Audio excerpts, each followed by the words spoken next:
It's Dermot again, and I'm just going to continue with my series on addiction. Just doing a series of lectures trying to help people and even family members understand maybe addiction and recovery a little bit better. So today I'm just going to continue with what we call family roles and just explain what that is and how it affects people in addiction and even their families. So, what are family roles?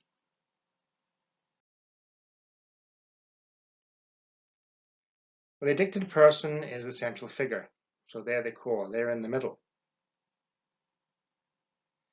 The family then revolves around that addicted person, be it the addict or alcoholic in the household, and be it parent or child. So if it's an adult child or if it's a child or a grown-up child, whoever has the addiction, the rest of them kind of revolve around and revolve around that person. In a sense, the focus of attention is on the person with addiction.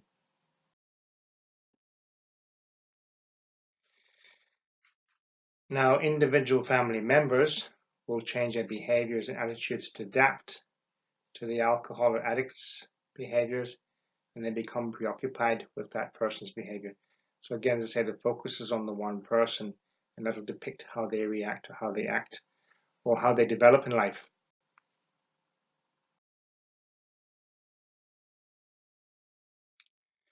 So it's a cat and mouse game because they try to predict what the person in addiction will do next. So it's always what will they do next? Where will they go next? And it's like trying to be one step ahead, outwit the outwit, so to say, but it's very, very hard to do. So again, as I say, this change or these changes can be on a subconscious level and they happen as a coping mechanism. So when we say that, it's not that people deliberately go out of their way to follow or pursuit or spy on the person with addiction. They do it because, well, A, they love the person, it's unconditional. They're afraid of what the person can get up to or what they might not get up to. And they're also afraid of it for themselves. And so it happens, you do watch someone who's actually in distress, and you adapt likely. So it happens like that way in the family unit. It becomes a coping mechanism to counteract or try counteract the addicted person. So when we say the abnormal becoming normal, and really what that means is, if you took a step outside of that household and you looked in, you'd think, God, these people are crazy, their behavior is crazy. But them living inside it don't see it that way because they're just trying to cope with life, trying to get on as best as they possibly can with the situation that's there, be it the family member's addiction. And again, over time, what we call codependency sets in. And all codependency is everybody kind of relates with everybody else, especially at an emotional level. If the addict is in a good mood, then the rest of the house is in a good mood. If the addict is in a bad mood, the rest of the house is in a bad mood.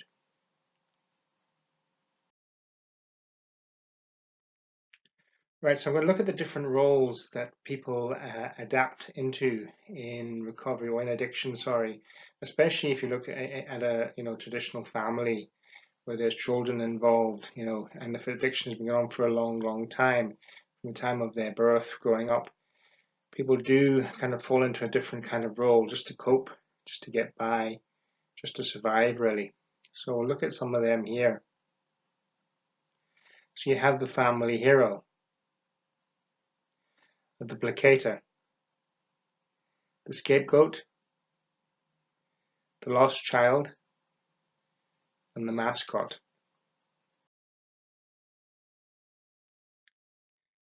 So the family hero is always the one who seems to be the more responsible one, the one who takes charge, who will take over the parenting role, would be the surrogate mother or the surrogate father. Most times like the surrogate mother would look after younger siblings, help them along, help them get dressed, help them with their homework, all different things like what a mother would organize the household, maybe do the shopping, do the cooking, the cleaning, etc. would be a role model, so the younger children or other members of the family would look up to this person because they are actually taking action and they're doing something. And again, to say, this role is normally adopted by a spouse if it's the husband who's drinking, but it's more likely it's an eldest child, and more than likely an eldest daughter, or the eldest daughter will take this role. So she might not be the eldest child in the family, but be the eldest daughter. And it's just girls or young women would kind of fit into this role or would adapt this role because they would be seeing themselves as motherly and, I suppose take it on as their responsibility. Positive attributes of the hero: they'd be successful, they'd be driven, organized, have good leadership skills, be decisive, so whatever they decide to do will be done, initiator and get things done, don't wait in the background for things to be done for them, move, take action, be self-disciplined, and goal-oriented. Just the limitations of being in this role: would find it difficulty listening to other people's opinions, other people's, feelings. Be very much rigid in that sense. It's like my way is the best way. An inability to follow. So if anybody else came in and said, let's do this, no, we're doing it this way and that's it. Lack of spontaneity, or, again, would stick to the rules, stick to the routine, stick to the habits, etc. Been willing to ask for help, even where help is needed. And this could be due to pride or just fear of loss of control. A fear of making mistakes, would hate to make mistakes, would hate to think they could make mistakes, would always want to be in, doing things to perfection. As I said again, being a perfectionist, wanting things to be the best. And inflexible, rigid in everything. Again, like being a lack of spontaneity. Right, and then inability to play, to have fun, be always serious. And then a severe need to be in control, as I said already, with that perfectionism. Inflexible. And I'm willing to ask for help. So you get to the placator, that's the people pleaser. So this person or this role would be taken up by someone who tries to keep the peace, so wouldn't like conflict, would avoid conflict as much as possible. If there was a row in the house, they would back off and go somewhere else. As I say again, avoiding confrontation, avoids taking sides, so wouldn't side with one or the other, kind of stay in the middle ground. Would be easily led, so rather than stand up and say, well, I want to do this, just say, well, I'll just go along with it for a peaceful life. Does what she is told. And again, this role can be adopted by an abused spouse or an abused child, or just a middle child. So positive attributes: caring, compassionate, empathic, a good listener, listen to other people's problems, sensitive to other people and their problems, sensitive to their feelings, would give well, in a sense, give time, give a listening ear, maybe give support, and have a nice smile. Like a good counselor, they would. Limitations: inability to receive, so find it hard to receive anything, be a bit suspicious if somebody tried to give them something. Would deny personal needs, in a sense, would feel guilty again if they were given anything, or feel that they owe somebody back if they do take something. So there's always a catch or a clause to things. Would have a high tolerance for bad behavior. So we put up with a lot of crap, so to say. A strong fear of anger or conflict. So avoid conflict as much as possible. Don't get involved. So then being very quiet and very passive and not being heard, or not being able to portray how you feel or what's going on. And then carrying false guilt, feeling the guilt for everybody else. So that's the codependency again. Would feel everybody else's guilt or internalize everybody else's guilt, internalize everybody else's moods, feel guilty on their behalf. You know, if anything happened in the house to anybody else, if somebody raised their voice, you know, the person, the placator would feel guilty thinking that they've done something wrong. And will always feel that they've done something wrong. They'd be anxious. Anxiety would go along with that. Highly fearful. So next we'll go to the scapegoat. So this is the one who will act out. Appears not to care, so just doesn't really give a hoot about whatever's going on in the house. They're doing their own thing. Just leave me alone. Let me at it. I don't bother you. You don't bother me. Rebels against household, so it rebels against rules. So you probably find that the scapegoat and the family hero would clash all the time because the scapegoat wouldn't want to be doing what he's told or she's told, wouldn't want to stick to routine or rules, would be rebelling and doing things the opposite just for the sake of doing things the opposite. We detach from the family unit, so we go away, be in their own room, or go out, not hang around the house, not sit and chat with the family, not feel that they're part of the family. And the behavior would be very similar to that of the addicted person. So the way the addicted person is behaving, detaching themselves, not mixing with the family, you know, the scapegoat would do the same, would be very similar, although they probably wouldn't be maybe drinking or using to the same extent, you know, as the person with the addiction. And again, this role can be adopted by a spouse or any child. It's normally a child, again, middle, young, good children would adopt this, you know, rebelliousness. It could be children who, you know, are going through puberty maybe, would evolve into becoming a scapegoat. Again, their own emotions could be all over the place and they don't know how to handle them. And this is they rebel in that sense. They would be the first to be blamed. So if anything did go wrong, it's always that one who's done it because they're the ones who are always acting out. And then they'd be outspoken, as they say, not sit, not keep quiet, not hold their tongue, say how they feel. So positive attributes, less denial, morality. So yes, the scapegoat would be honest because the scapegoat would say what they feel. You know, they wouldn't hold back. They wouldn't care if it was upset in the household or anybody in the household. The ability to lead, but in the wrong direction. Yes, the scapegoat, you know, would be strong-willed, so would get people to follow, but again, going against the grain, against the rules, against the routines, etc. in the family.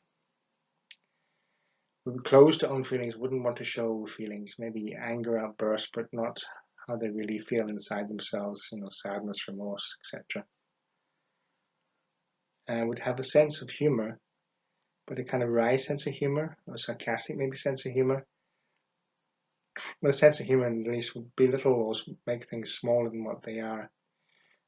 Would be creative, yes. Have ideas, good ideas, do things in that sense. Limitations, short-tempered. As I say, anger would come out quite quickly. They wouldn't mince their words or hold their tongue. Inability to follow direction, especially the directions of the family hero or parental figure. They would rebel, go against it. Self-destructive, and it is self-destructive, although they would not see it at the time. They just think they're rebelling, but you know, a lot of the things they're doing can get them into trouble with the law or authority figures. Intrusive, you know, in people's faces, you know, as well in that sense.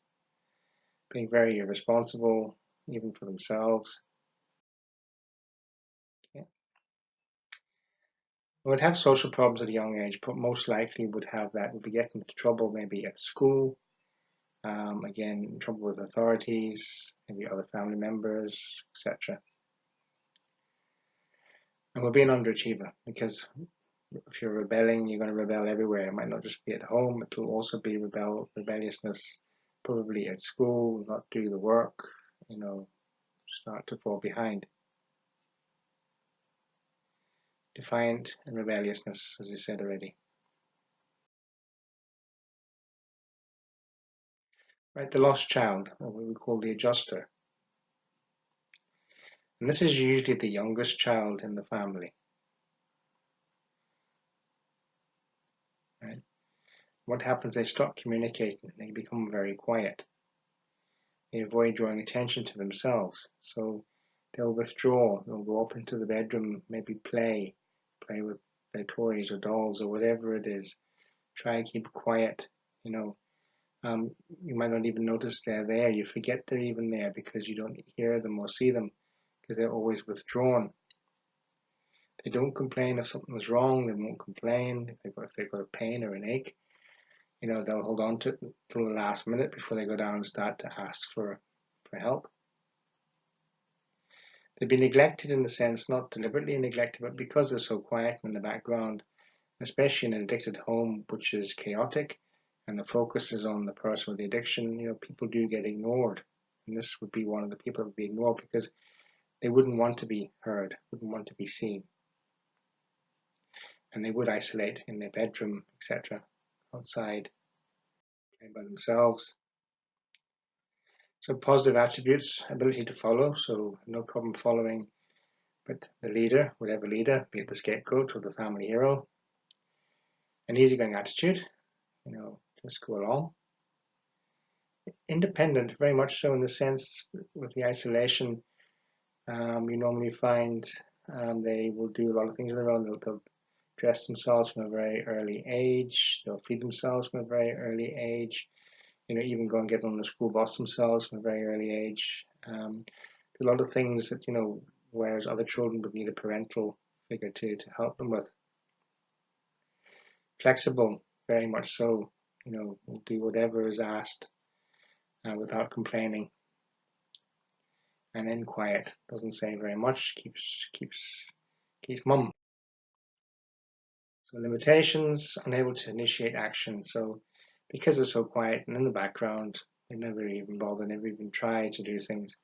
Fearful of making decisions because again of the chaos going around, and even outside of the household, maybe at school, would wait to be asked to do something before actually doing it. So wait for the teacher to say, will you do this rather than do it? And in a lack of direction because they're being pulled in all directions by different family members. So not really sure which is the right and which is the wrong way to go. And then, as I say, withdrawing, isolating, going back into themselves, into their own room, into their own small lives and staying there because it's safe. And then they would be ignored, especially when they're quiet. Nobody knows they're there. Forget they're there. Follow without questioning. The same again. Why question? Just do it. And difficulty perceiving choices and options. So we go to the mascot. And the mascot is traditionally, would you say, the middle or youngest child and the most insecure. Now, the mascot will make light of every situation, so they'll be the clown, you know, make fun of everything, not in a malicious way, but make light of every situation, see the funny side of things. Because when things are so tense and chaotic in the household, they break that tension, like a break state. The behavior will be very childish, you know, mood will be childish, doing childish things. Family clown, as I said, and never be serious, always making fun or making light of any situation, no matter how serious it is in the house. So positive attributes, a sense of humor, you know, and I suppose in a house that's very tense and very chaotic, a sense of humor can help break that tension and take people's, you know, distraction or distract people away from what's going on, from the tension. Flexible, again, will go in whatever direction. Ability to relieve stress and pain, and that's very important as well in that sense. As I said, when there's chaos going on and there's a lot of dysfunction going on and a lot of arguing and fighting, you know, someone who can come in and break that, lessen that, you know, will, you know, help the situation to an extent, especially at that moment. Limitations, attention seeker, so always jumping in, look at me, you know, I'm the clown, laugh at me. distracting, so when there is something that seriously has to be dealt with, the person will be in, making light of it, distracting other people. And then very immature. Behavior will be very immature, emotionally immature, mentally immature, and have difficulty focusing on what's going on in the here and now. Poor decision-making ability, not taken seriously. So whenever there is a serious situation and the person does want to be serious, they won't be taken seriously because they are always the clown. That's how they'll be seen. Okay, so that's the different family roles, that can happen in a family. And it's not that they're rigid and attached just to certain people. That, once you have that role, that's your role for life. They say it can change over time. People can start off in one role and evolve to the next role. Children going through puberty could be going from being the responsible one to suddenly being the scapegoat or the rebellious one. Just where they're at in life. Ones who are the very quiet ones in the beginning, or even the mascots, the clowns, can change. So everybody can change over a period of time. So it's not completely cut and dry to say, well, this is what your role is going to be, etc. But everybody kind of falls into that, and some people will take different parts of the different roles as well and act on them. You might have two kind of mascots in a household, two clowns. You might have two responsible ones or family heroes. It just depends, but there'll always be one or two people with addiction. So the person with addiction will always still be the focal point, and that's who they all revolve around. And they try to get on as best as they can with that person in the middle. So that's where the codependency, as I say, occurs, because they're all just trying to cope and get on with life as best as they can as a family unit. All right, well, I hope that helped you in any way. And again, if you have any questions, give us a shout, and I will be adding more lectures to this series. Okay, thanks. All right, take care. Bye-bye.